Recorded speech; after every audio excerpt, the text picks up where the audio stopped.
William Pierce introduced his mistress as Mrs. Pierce in front of 300 of Manhattan's wealthiest donors. He smiled when the photographers turned toward Sienna Blake. He placed his hand on the small of her back and let every person in the ballroom believe Catherine Pierce had been replaced. But Catherine was not at home crying. She was 22 floors above the ballroom, seated beside her attorney, holding the only signature that could release the $10 million donation William planned to claim as his own. Below her, chandeliers glowed over white orchids, crystal glasses, polished marble, and a stage built for one purpose: William's coronation. But by the time he raised his glass and thanked his wife on stage, the bank had already received the first notice. The board had already received the second, and Catherine Pierce had already decided that William would not leave that ballroom with her name, her money, or her silence. The Manhattan Hope Gala was the kind of evening William believed he had been born to command. The Valmont Hotel had been dressed for money, charity, and cameras. White orchids climbed silver columns. A string quartet played beneath the balcony. Waiters moved through the entrance hall with champagne flutes balanced on silver trays. At the center of the ballroom, under a clean white spotlight, stood the ceremonial check. $10 million. Payable to St. Aurelia Children's Hospital for a new pediatric wing.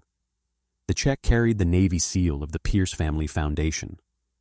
William loved that seal. He loved it on banners, programs, invitations, donor letters, and engraved plaques. He loved how people said Pierce as if it meant old money, generosity, permanence. But the foundation had not been built with William's fortune. It had been built with Catherine's. The money came from the Whitcomb Family Trust. Every major release required Catherine's authorization. William appeared. Catherine signed. William performed. Catherine controlled. For years, he mistook visibility for ownership. That night, he would learn the difference. And the one man William needed most had not even arrived yet. At 7:12 p.m., William's black car stopped beneath the Valmont awning. Sienna Blake stepped out first. She wore champagne silk, a diamond bracelet, and the expression of a woman who had practiced belonging in rooms that had not yet accepted her. William followed, adjusted one cufflink, and offered his arm. Sienna took it slowly, letting the photographers see. That was the first picture, his mistress on his arm, her hand resting over his smile calm enough to look official. At the entrance, Meredith Cole, the gala director, waited with the receiving committee. She had run charity events for senators, museum boards, and families whose money was old enough to make people whisper. Very little unsettled her, until she saw the name card in her hand. Mr. and Mrs. William Pierce. Meredith's eyes moved to Sienna, then to William. For 1 second, professional instinct told her something was wrong, but William looked perfectly at ease. So Meredith smiled. "Welcome, Mr. and Mrs. Pierce." William had the chance to correct her. He could have said, "Miss Blake is my guest." He could have laughed and killed the lie before it entered the room. Instead, he placed his hand on Sienna's back and said, "Thank you, Meredith. Beautiful work tonight." Flashbulbs lit the entrance. Sienna lifted her chin, and William Pierce walked his mistress into the gala as his wife. 22 floors above them, Catherine watched the video on Patricia Wren's phone. The clip had been sent by a nervous staff member who knew Catherine well enough to know the woman at William's side was not Mrs. Pierce. Catherine did not gasp. She did not cry. She did not ask Patricia to play it again. Her face simply went still.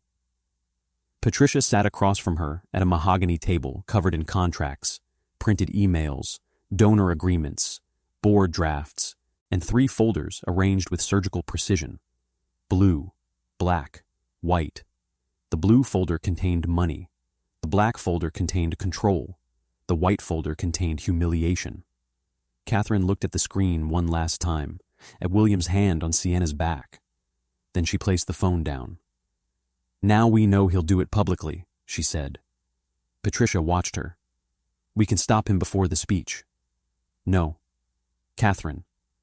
If we stop him in the hallway, he will call it confusion. If I confront her at the table, he will call it jealousy. If security removes her, he will call it a private misunderstanding. Patricia's eyes sharpened. And if you wait? Catherine opened the printed gala program on the table. She turned to the page William's office had approved that afternoon. Under the heading Strategic Advancement Committee, one name had been printed in discreet silver type. Sienna Blake Pierce. Not Sienna Blake, not consultant. Sienna Blake Pierce. Patricia leaned closer. He printed this. Yes. He used your name and your foundation's event to install her publicly. Catherine closed the program. The woman in the champagne dress is not the real danger, she said. The document with her name on it is. Patricia picked up the black folder. Inside was William's real plan. Foundation Modernization and Leadership Transition Proposal. The title sounded harmless, efficient, modern, responsible, but page 17 made the purpose clear. If William got Jonathan Reed's endorsement that night, the board would not see a coup. They would see modernization. And by morning, Catherine's name would still be on the foundation, but her signature would no longer matter. The proposal removed Catherine's sole approval authority over major fund releases and placed operational control under a new executive committee chaired by William. 2 trustees had already been pressured. One had already agreed to support the motion. Jonathan Reed, the most powerful donor in the room, had been invited to endorse the transition after William's speech. And Sienna Blake was listed as an external strategic liaison through her company, Blake Advisory Group. The mistress was not only in his bed, she was already printed into his business plan. Catherine had discovered the first irregularity 6 weeks earlier. Not in a lipstick stain, not in a perfume trace, in a vendor invoice. A payment from the foundation's auxiliary events account had gone to Blake Advisory Group. The invoice claimed donor strategy services. But the dates matched reservations at the Marlowe House, a private hotel where William had booked suites under a foundation-linked vendor account. The first receipt had been enough for Catherine to call Patricia. The second made it financial. The third made it criminal. By gala week, Patricia had found amended contracts, suspicious consulting fees, emails from William's chief of staff, a draft board resolution, and a memo bearing Catherine's name that Catherine had never authorized. William was not simply cheating. He was trying to erase Catherine from the foundation legally, socially, and financially, and the gala was the stage he had chosen. Downstairs, he moved through the ballroom like a man already victorious. "William," one donor said, clasping his hand. "Extraordinary evening." "Only the beginning," William replied. Sienna stood beside him, accepting kisses on both cheeks from women who did not know whether to greet her warmly or study her carefully. She did not shrink beneath their eyes. She enjoyed them. Every stare was proof that she had entered the room. Every photograph was a small victory. At the head table, Catherine's place card had been removed. Catherine Pierce, honorary chair, gone. In its place sat a fresh card, Sienna Blake, not Pierce. William was cautious enough to use the false name in the program, but not on the table where too many eyes might read too closely. He had removed Catherine's place card. He had not removed her signature. Sienna noticed the empty space where Catherine should have been and leaned closer to William. "She really isn't coming." William smiled at a passing trustee before answering. "Catherine avoids scenes." "She avoids rooms," Sienna said. William glanced at her. Sienna looked around the ballroom, at the orchids, the donors, the cameras, the hospital banners. "She had the money," Sienna whispered. "You have the room." William liked that. It was exactly what he wanted to believe. "She never understood how to stand in it," Sienna added. William's smile deepened. "No," he said, "she didn't." Across the room, Meredith watched them with a tightening jaw. She had received Catherine's instruction clearly. Do not remove Sienna. Do not warn William. Do not alter the program. Do not correct the seating. Let him proceed. Meredith had organized enough elite disasters to know when silence was not surrender, but even she did not know how far Catherine intended to let William go. At 8:14 p.m., Jonathan Reed arrived. The air in the ballroom changed. Jonathan did not need to raise his voice to change a room. He was not the loudest man in Manhattan, nor the richest, But he was the man other wealthy men watched before deciding where to place their confidence. He valued clean governance. He hated reputational exposure. William needed him more than anyone else that night. William could survive gossip. He could survive a mistress. He could not survive Jonathan Reed deciding he had become a governance risk. William crossed the ballroom immediately. "Jonathan," he said, extending his hand. "I'm honored." Jonathan shook it. "I came for the hospital." "Of course, we all did." Jonathan's gaze moved to Sienna. William did not hesitate. "Sienna Blake," he said, "a vital part of the Foundation's next chapter." Sienna extended her hand. "A pleasure, Mr. Reed. William has told me how much your support means to the future of the Foundation." Jonathan took her hand, but his expression did not warm. "The future of the Foundation," he repeated. William smiled. "We're entering a modernization phase. Catherine has carried certain legacy responsibilities for a long time, but the institution needs a more agile structure now." Jonathan turned back to him. "Catherine agrees?" There it was, the question William had hoped no one important would ask before the speech. Sienna answered before William could. "Catherine understands that institutions evolve." Jonathan looked at her. "Does she?" Sienna's smile remained, but her eyes hardened. "She will." Jonathan did not smile again. Upstairs, Catherine watched the exchange through the hotel's internal event feed. William had approved the cameras for staging and press coordination. He loved being recorded when he believed the footage served him. Now the same cameras showed Sienna leaning into Catherine's future as if it had already been transferred to her. Patricia placed the 3 folders in front of Catherine. "The blue folder first," Patricia said. "The room needs money before emotion." Catherine nodded. Always. That was why William would lose. He expected Catherine to expose the affair. She had come to expose the transfer of power. Patricia reviewed the timeline once more. At the start of his speech, he will thank the Foundation. He will reference the donation. He will likely gesture towards Sienna. He will say wife. If he does, the white folder becomes corroborating context. Catherine looked at the ceremonial pen lying beside the donor agreement. "And the bank?" "The suspension notice is drafted. Once you authorize, it goes to the board, the financial institution, and William's office simultaneously." "Before or after he speaks?" Patricia paused.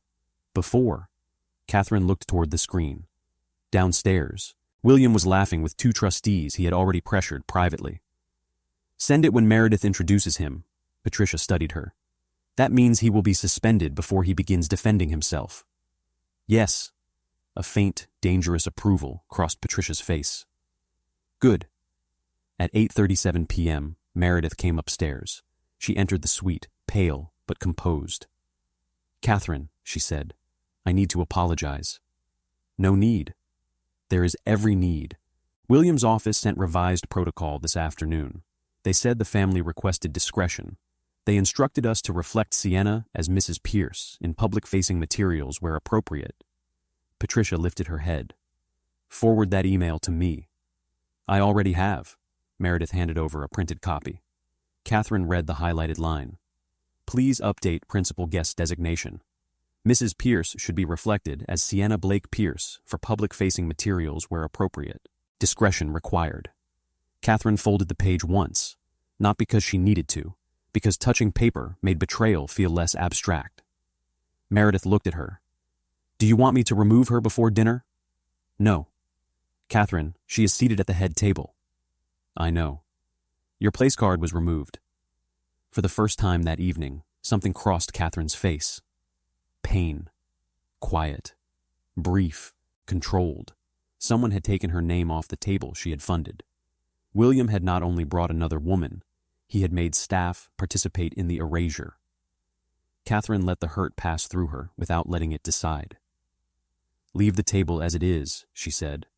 Meredith stared at her. "Leave it?" "Yes." "And when William goes on stage, introduce him exactly as planned." Meredith's voice lowered.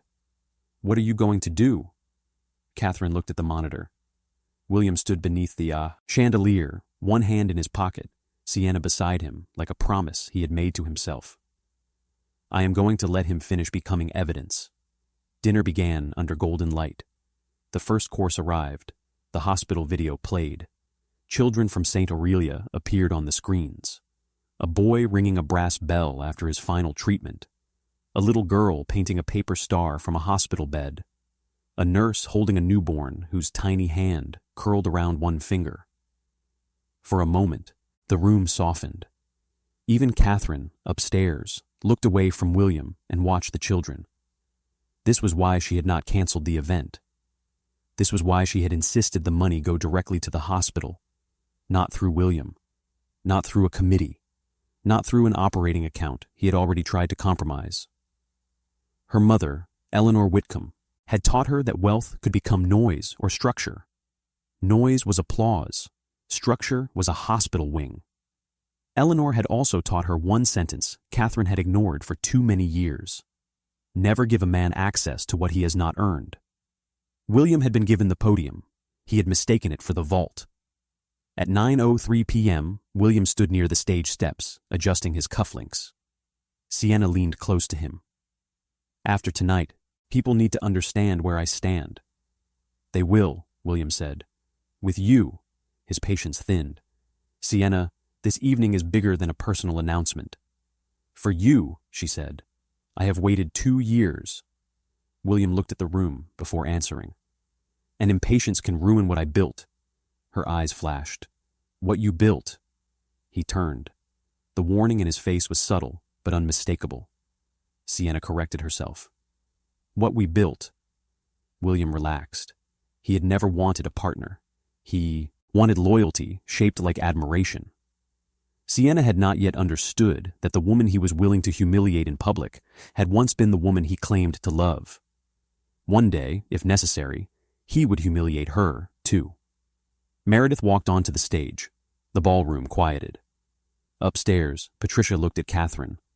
Catherine gave one nod. Patricia pressed send. The suspension notice left Patricia's laptop at the exact moment Meredith smiled into the microphone. Ladies and gentlemen, thank you for joining us tonight at the Manhattan Hope Gala in support of St. Aurelia Children's Hospital. Applause rose. Tonight would not be possible without the extraordinary support of the Pierce Family Foundation, whose commitment to pediatric care has shaped the future of countless children and families. William smiled at the room. His phone vibrated once in his jacket pocket. He ignored it. Meredith continued. And now, please welcome Mr. William Pierce. The applause grew louder. Jonathan Reed did not clap. He watched. William climbed the stage and stood behind the podium as if it had always belonged to him. Good evening, he began. His voice was warm, practiced, expensive. There are nights in a city's life when generosity becomes more than a gesture. It becomes a promise. A few guests nodded. Tonight, we gather not only to raise funds, but to build a future where children receive world-class care because institutions like ours choose responsibility. Ours. William loved that word. For many years, he continued, the Pierce Family Foundation has stood at the intersection of compassion and action, and as we enter a new chapter, I am grateful for the people who have helped bring us here. He turned toward the head table. Sienna straightened. Her smile became soft, possessive. William lifted his glass slightly. Especially my wife. The ballroom applauded. Sienna lowered her eyes, as if modesty had been assigned to her. And then the ballroom doors opened. Not dramatically, not with a crash. Just 2 tall doors parting at the back of a room where every important person in William Pierce's life was facing the stage. Catherine Pierce stepped inside. She wore black, no necklace, no diamond display. Only her mother's emerald ring, old enough and recognizable enough to quiet half the women in the room before they understood why. Patricia Wren walked beside her, carrying the 3 folders, blue, black, white. The applause died unevenly, first near the back, then through the center tables, then at the stage. William's hand remained lifted toward Sienna when he saw his wife, his real wife. For 1 second, he forgot the microphone was live. What are you doing? he whispered. Catherine continued down the center aisle. Every step gave the room time to process the image William had not planned. Sienna standing at Catherine's table. William frozen at Catherine's podium. Catherine walking through Catherine's event. When she reached the stage, William tried to recover. "Ladies and gentlemen," he said, forcing a smile, "my wife has decided to join us after all." Catherine stepped beside him. "Your wife," she said clearly, "has been here all evening." The silence became absolute. Then Catherine turned to the room. "Good evening." No one applauded. That was better. Applause would have softened the moment. "I apologize for interrupting the program," Catherine said. "This evening belongs to St. Aurelia Children's Hospital, and I want to begin there. The children will receive the donation promised tonight." The hospital table visibly relaxed. William blinked. He had expected scandal, tears, a public wound. Catherine gave the room the one thing he had not prepared for: assurance. "The $10 million commitment is secure," she continued. "It will be released directly to St. Aurelia under the donor agreement prepared for this evening." She let the sentence breathe. "However, it will not be released by William Pierce." A murmur moved through the ballroom. Not gossip, risk. William reached toward the microphone. Patricia stepped forward half a pace. That was all. William's hand stopped. Catherine continued. "Because William Pierce does not have legal authority over the restricted funds behind this donation." Jonathan Reed leaned forward. Now the room understood that the affair was not the center of the story. The money was. "For years," Catherine said, "William has represented the Pierce Family Foundation publicly. That was permitted. What was not permitted was the private attempt to remove the legal authority governing its funds." William's expression hardened. "Catherine, this is not the time." She looked at him. "No, William, you chose the room. I am choosing the truth." The first camera flashed, then another. The photographers William had invited to capture his rise began recording his collapse. Catherine lifted the blue folder. "This folder contains payments from foundation-linked accounts to Blake Advisory Group." Sienna's face changed. "A company founded by Sienna Blake," Catherine said. William spoke quickly. "Legitimate consulting services." Catherine removed one page. The invoices describe donor strategy sessions on dates that match hotel reservations at the Marlowe House. Those reservations were billed in part through a vendor connected to the foundation's auxiliary events account. The ballroom shifted toward Sienna. Her diamonds suddenly looked like receipts. Catherine lifted the black folder. "This folder contains the proposed governance restructuring William intended to discuss after tonight's donation." Jonathan Reed stood. "Was this proposal presented to the full board?" William turned, sharply. "Jonathan, preliminary language is often circulated before formal—" "Was it presented to Catherine Pierce?" Jonathan asked. William did not answer. Catherine did. "No." Jonathan's jaw tightened. Catherine continued. "If approved, the proposal would remove my sole authorization power over major disbursements and transfer operational control to a committee chaired by William." She looked over the room. "That means the name on the foundation could remain mine while the money moved, under his control." The trustees began reading the copies Patricia had now placed in front of them. One trustee went pale. Another removed his glasses. Catherine waited just long enough for them to understand. Then she said, "Sienna Blake was listed as an external strategic liaison under that same transition plan." The mistress was no longer a scandal. She was infrastructure.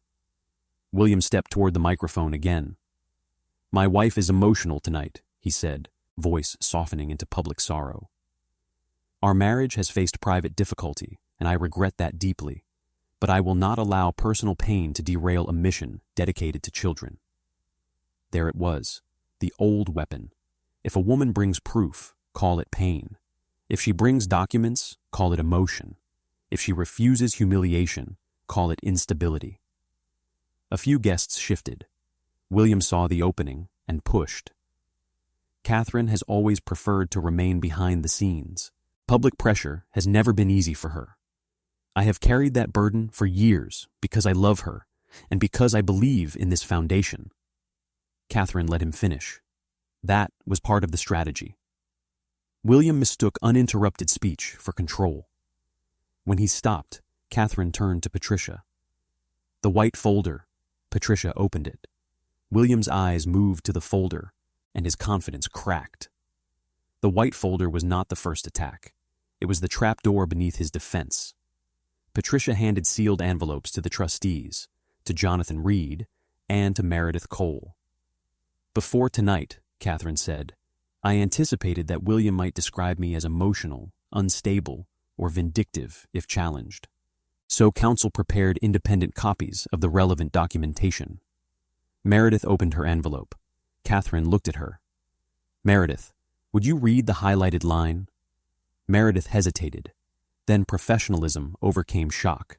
She read aloud. Please update principal guest designation. Mrs. Pierce should be reflected as Sienna Blake Pierce for public-facing materials where appropriate. Discretion required. The room turned toward William. He did not move.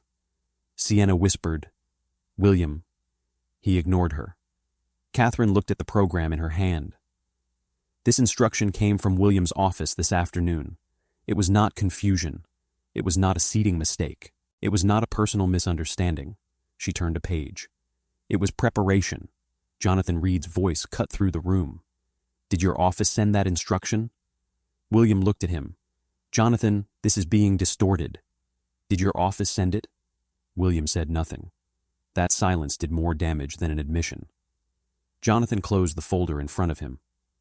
Reed Capital will not support any governance restructuring under William Pierce. The sentence landed like a verdict. William's face lost color. Jonathan continued, and pending audit findings, I will recommend that all associated donor commitments be reviewed for exposure. That was the moment the room understood William was finished. Not embarrassed, not wounded, finished. Because Jonathan Reed had not withdrawn sympathy. He had withdrawn confidence. Meredith turned from the stage and approached Sienna at the head table. Her voice remained perfectly calm. Miss Blake, this table is reserved for foundation principals and hospital leadership. Sienna stared at her. I was invited by William. I understand, Meredith said. There is a seat available in the general guest section if you wish to remain. A public demotion, delivered with flawless manners. Sienna looked at William. He did not defend her. He could not. One word for her now would become another line of evidence against him. Her mouth tightened. You told me she had no control, Sienna whispered. The microphone caught enough of it. A ripple passed through the ballroom. William turned. Sienna. But it was too late. You told me she had no control. 8 words that exposed the emotional architecture of the affair. Sienna had not only wanted William. She had wanted Catherine's place because William had promised that place was empty. For the first time, Sienna did not look at Catherine like an enemy. She looked at William like a man she had finally understood. Catherine watched that realization land. Sienna had believed she was stepping into power. She had only stepped into evidence. Miss Blake, Catherine said, you wanted my name tonight. Sienna's eyes burned. You may keep the photographs, Catherine added. They will be useful. William snapped. Enough. Catherine turned to him. No, William, I did not destroy the gala. I protected it from you. Patricia placed the donor agreement on the podium. Behind Catherine, the $10 million ceremonial check waited under the spotlight. William had planned to stand beside it with Sienna and claim the future. Instead, he stood beside the only woman in the room who could make it real. Catherine picked up the pen. The ballroom watched. She signed the donor agreement first. Then the release authorization. Direct transfer. $10 million. St. Aurelia Children's Hospital. No William. No executive committee. No auxiliary account. No Blake advisory group. Catherine's signature moved cleanly across the page. Catherine Whitcomb Pierce. When she placed the pen down, the hospital chair, Dr. Annika Rao, stood first. Her applause was quiet. Then Jonathan Reed joined. Then Meredith. Then the trustees. Then the ballroom followed. The applause was controlled, elegant, devastating. William had wanted a standing ovation for his generosity. Instead, he received polite applause for being removed from it. Patricia returned to the microphone.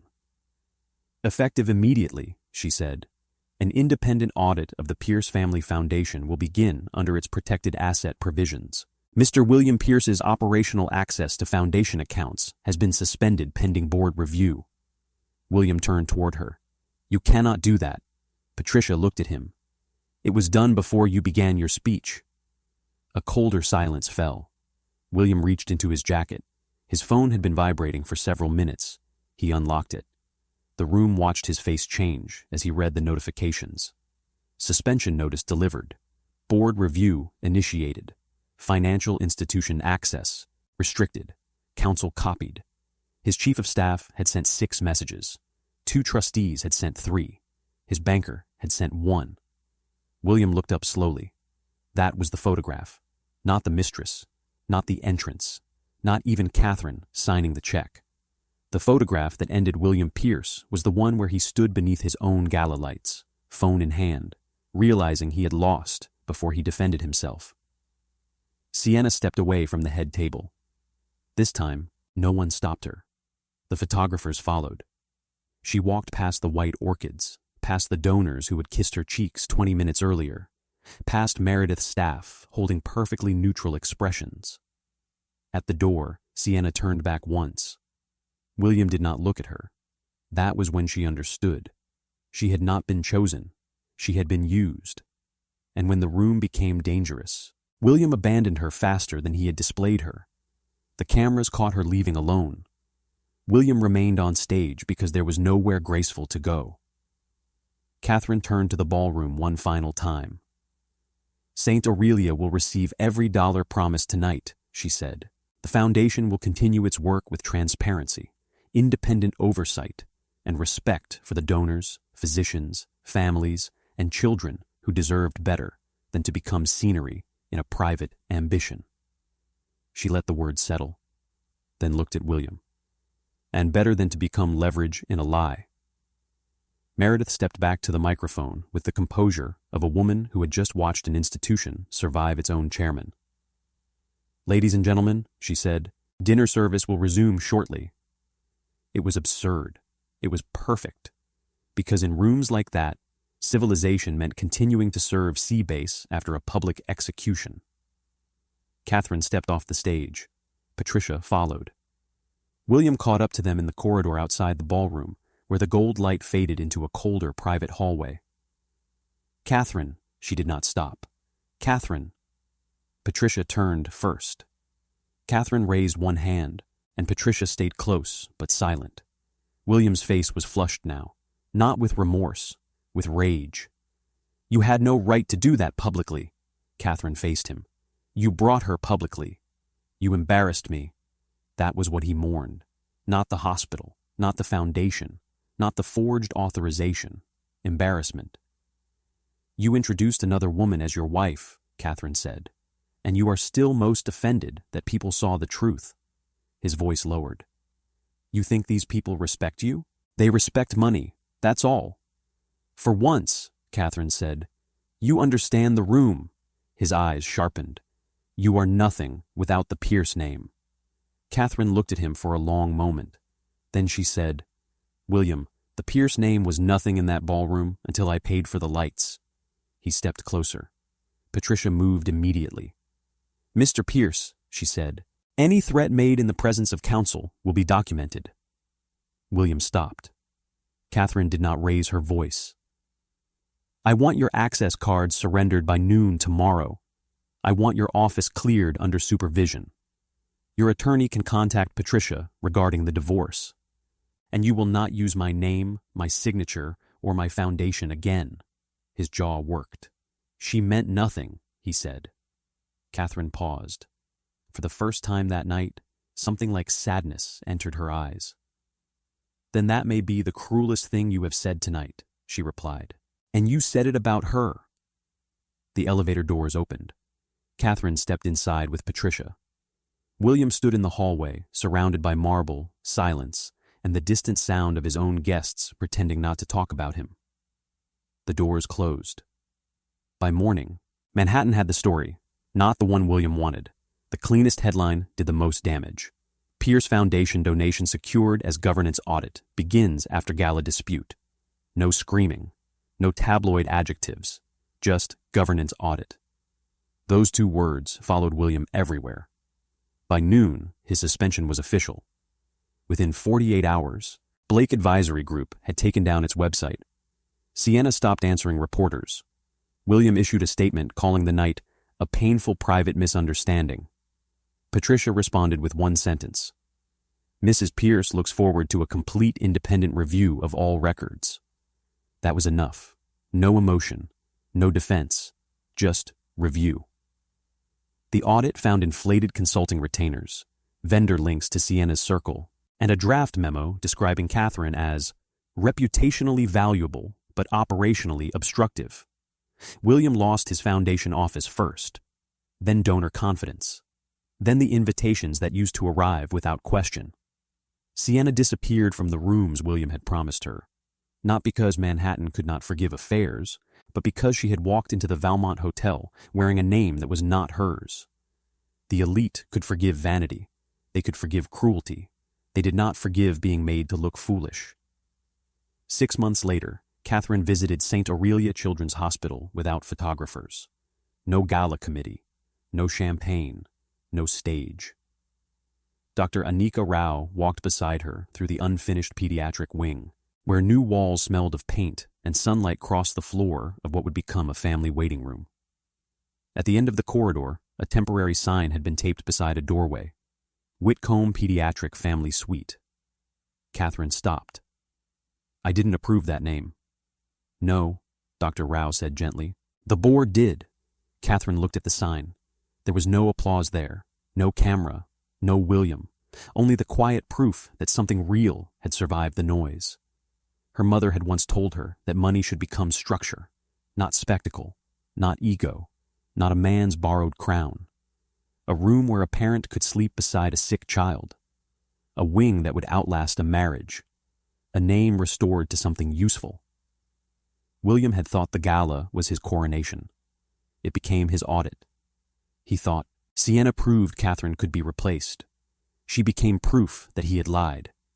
And he thought Catherine's silence meant weakness. But she had only been waiting for the exact moment when every person in the room would understand the truth. He introduced another woman as Mrs. Pierce. But Catherine Pierce was the only woman in that ballroom with the power to sign his downfall.